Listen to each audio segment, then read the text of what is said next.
الحمدللہ والصلاۃ والسلام علی رسول اللہ، اما بعد۔ سوال پوچھا گیا ہے کہ نماز جنازہ کے اندر سورۃ الفاتحہ پڑھنے کا کوئی ثبوت ہے، کوئی دلیل ہے؟ تو یہ سنن ابن ماجہ کتاب الجنائز باب ما جاء فی القراءۃ علی الجنازۃ، جنازہ کے اوپر کون سی قرأت کرنی چاہیے، حدیث نمبر 1496 1496۔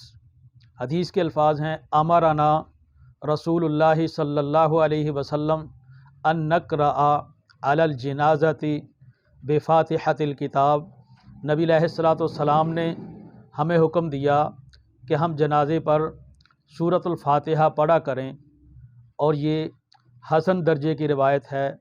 شیخ زبیر علی زئی رحمہ اللہ انہوں نے اس روایت کو حسن کہا ہے۔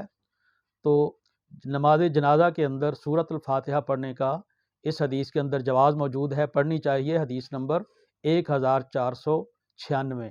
واللہ عالم بالصواب۔